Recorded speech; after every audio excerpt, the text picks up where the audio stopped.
ಅದನ್ನು ಕೇಳೋದಕ್ಕೆ ನೀವು ಬಂದಿದ್ದೀರಾ? ನಿಮ್ಮನ್ನೇ ಒಳಗೆ ಹಾಕಿದ್ರು.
ನೀನು ಮಾಡಿದ್ದೇ ಕಾರ್ಯ ನಡೆದದ್ದೇ ದಾರಿ. ಇಲ್ಲಿ ಹೇಳುವ ಕೆಲವರು ಯಾರು ಅಂತ ನನ್ನ ಭಾವನೆ. ಯಾರು ಕೇಳುವವರು ಉಂಟು, ಯಾರು ಇದ್ದಾರೆ.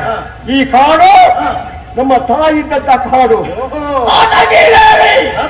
ಘಾತಕವನ್ನ ಇದು ಅವರ ಮಕ್ಕಳು ನಾವು ಇರುವರಿದ್ದೇವೆ.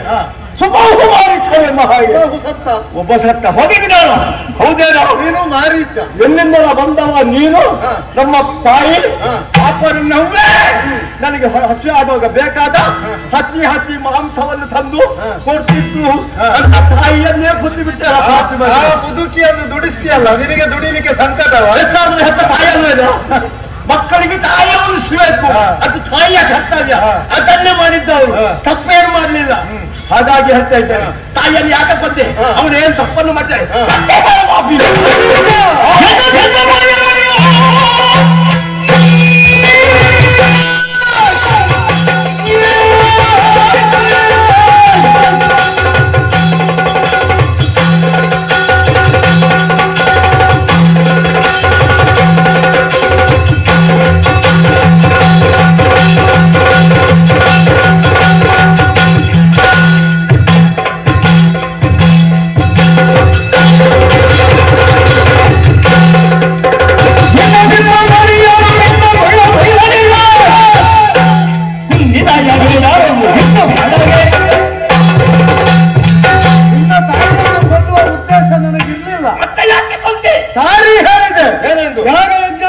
ಕೆಡಿಸಬೇಡ, ಋಷಿ ಮುನಿಗಳನ್ನು ಹಿಂಸಿಸಬೇಡ, ಬ್ರಾಹ್ಮಣರಿಗೆ ಪೀಡೆಯನ್ನು ಕೊಡಬೇಡ. ಈ ಕಾನೂನದಲ್ಲಿ ಯಾಗ ಯಜ್ಞವು ನಡೆಯಲು, ಯಾಗ ಯಜ್ಞವೇ ವೈಭವೋಪೇತವಾಗಿ ನಡೆಯುವಂತಹ ಈ ಭರತ ಖಂಡದಲ್ಲಿ ಅದನ್ನು ನಿಲ್ಲಿಸುವಂತಹ ಪ್ರಯತ್ನವನ್ನು ನಿನ್ನ ತಾಯಿ ಮಾಡಿದಳು. ಯಜ್ಞಕುಂಡಕ್ಕೆ ಮಾಂಸವನ್ನು ತಂದು ಹಾಕಿದಳು. ಇಂತಹ ಕೃತ್ಯವನ್ನು ಮಾಡಿದಾಗ ಶಿಕ್ಷಿಸಲೇಬೇಕಾಯಿತು. ಆದ್ದರಿಂದ ಸಾರಿ ಹೇಳಿ ಹೇಳಿ ಆ ಬಳಿಕ ಕೊಂದದ್ದು ಹೌದು. ಮಗನಾದ ನೀನು ನಿನ್ನ ತಾಯಿಯ ದುಷ್ಕೃತ್ಯವನ್ನು ತಿಳಿದು ಇನ್ನಾದ್ರೂ ನಮಗೆ ಶರಣಾಗಿ ಈ ಕಾಡಿನಲ್ಲಿ ಬದುಕುವುದಿದ್ರೆ ಬಿಟ್ಟೇನು, ಇಲ್ಲದಿದ್ರೆ ನಿಮ್ಮಂತವರನ್ನೆಲ್ಲ ಹೊಡೆದುರುಳಿಸಿ ನ್ಯಾಯವನ್ನು ಒದಗಿಸಿ ಧರ್ಮವನ್ನು ಪಾಲಿಸುವುದಕ್ಕಾಗಿಯೇ ಬಂದವ ನಾನು. ದಶರಥ ಚಕ್ರವರ್ತಿಗಳ ಮಗ ಅಯೋಧ್ಯ ರಾಮ. ಆದ್ದರಿಂದ ಹೇಳ್ತಾ ಇದ್ದೇನೆ, ಒಳ್ಳೆಯವನಾಗಿ ಬದುಕುವುದಿದ್ರೆ ಅವಕಾಶ ಇದೆ, ಇಲ್ಲದಿದ್ರೆ ನಿನ್ನನ್ನು ಕೊಂದವ.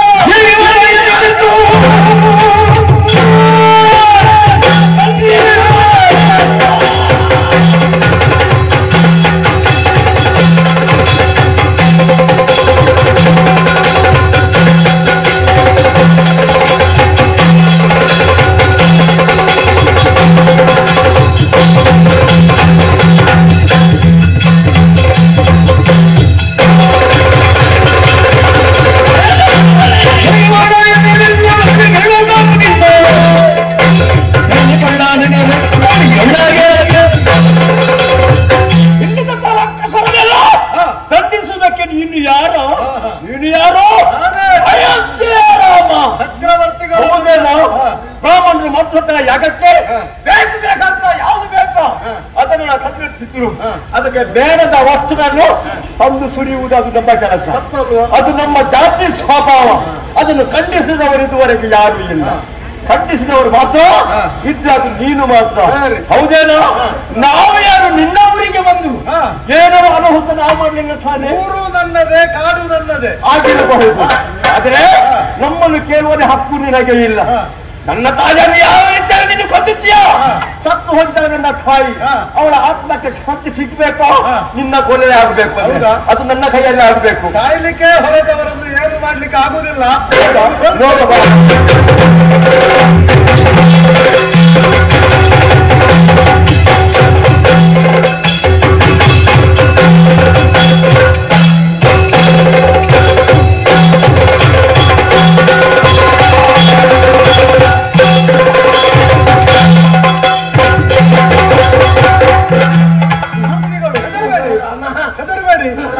ರಾಕ್ಷಸರನ್ನು ಕೊಂದಾಯ್ತು. ಜೀವ ಬಿಡು ರಾಮ. ಅಡಿರಾಮಚಂದ್ರಮ ರಾಮ ಜೀವ ಬಿಡ್ಬೇಕಂದ್ರೆ ರಾಮ ಜೀವ ಬಿಡು. ರಾಮ ರಾಕ್ಷಸ, ನೀವು ರಾಮ ಆದ್ರೆ ನಾನು ಯಾರು? ಹಾಗೆಲ್ಲ ರಾಕ್ಷಸ ರಾಮ, ರಾಕ್ಷಸ ರಾಕ್ಷಸ ರಾಮ. ಈಗ ನಿನ್ನಿಂದ ಪೆಟ್ಟು ತಿಂದು ಹೋದ್ರಲ್ಲ ಒಬ್ಬ ರಾಕ್ಷಸ.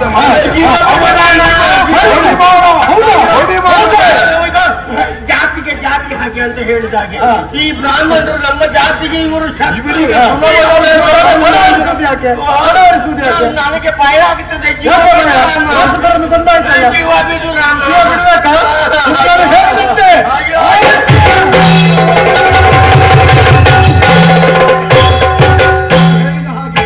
ಮೋಸದಿಂದ ಬಂದಂತಹ ಮಾರೀಚನನ್ನು ಬಾಣವನ್ನು ಪ್ರಯೋಗಿಸಿ ಹಾರಿಸಿದ್ದೇನೆ. ಸಮುದ್ರದಾಚೆಗೆ ಹೋಗಿ ಬಿದ್ದ. ಇದರಿಂದ ಒಂದು ಸ್ಪಷ್ಟವಾಯಿತು, ಬ್ರಾಹ್ಮಣರಿಗೆ ಶ್ರೀರಾಮಚಂದ್ರನ ಎಷ್ಟು ಮರ್ಯಾದೆ ಕೊಡ್ತಾನೆ, ಮರ್ಯಾದ ಪುರುಷೋತ್ತಮ ಎನ್ನುವಂತಹ ನಾಮವು ರಾಮನಿಗೆ ಬರಬೇಕು. ಕಂದಾಯಿತು. ಇಲ್ಲಿಯೇ ಇರುವುದಲ್ಲ, ಇನ್ನೂ ಸ್ವಲ್ಪ ಕೆಲಸ ನಮಗೆ ಬಾಕಿ ಉಳಿದಿದೆ. ಬನ್ನಿ, ಹೀಗೆ